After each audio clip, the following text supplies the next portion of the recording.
ஹரஹர சங்கர ஜெய ஜெய சங்கர காஞ்சி சங்கர காமகோடி சங்கர.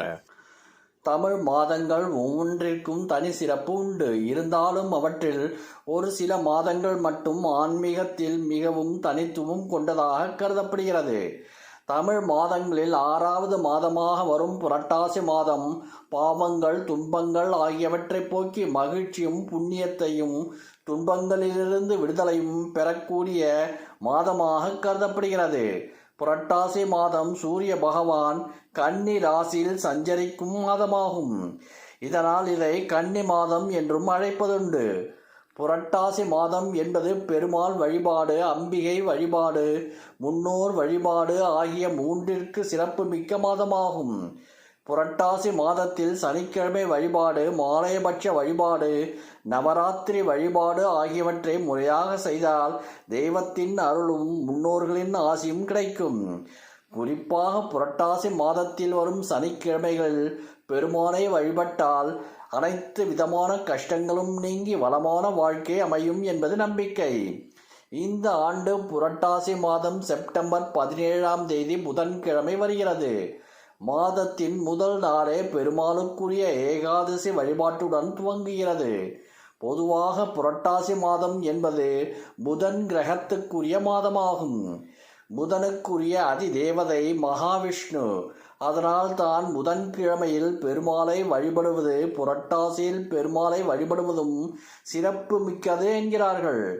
இந்த ஆண்டு புதன் பகவானுக்குரிய புதன்கிழமையில் புரட்டாசி மாதம் துவங்குவது மிக மிக சிறப்பு வாய்ந்ததாகும்.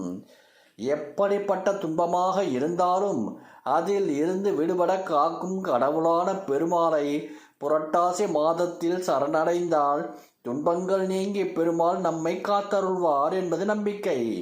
பொதுவாக எந்த மாதமாக இருந்தாலும் சனிக்கிழமையில் விரதமிருந்து பெருமாளை வழிபடுவது நல்லது.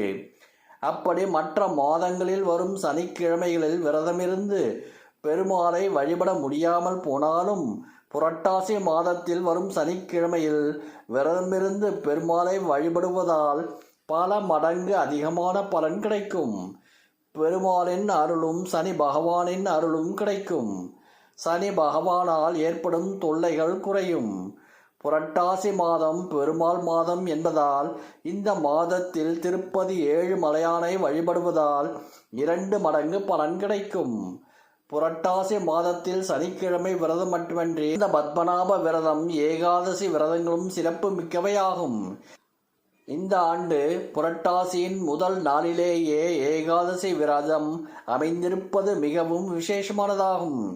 இந்த நாளில் பெருமாளுக்கு துளசியால் அர்ச்சனை செய்வதும் துளசி மாலை படைத்து வழிபடுவதும் மிகவும் சிறப்புக்குரியதாகும். புரட்டாசி மாதத்தில் முதலில் பெருமாளுக்கு மாவிளக்கு தளிகை போட்டும் வழிபடலாம். அன்றைய தினம் திருப்பதி ஏழுமலையானை மனதார நினைத்து வழிபடலாம். பெருமாளுக்குரிய மந்திரங்களை சொல்வதும் விஷ்ணு சகஸ்ரநாமம் படிப்பதும் பெருமாளின் பரிபூர்ண அருளை பெற்றுத்தரும். ஹரஹர சங்கர ஜெய ஜெய சங்கர காஞ்சி சங்கர காமகோடி சங்கர.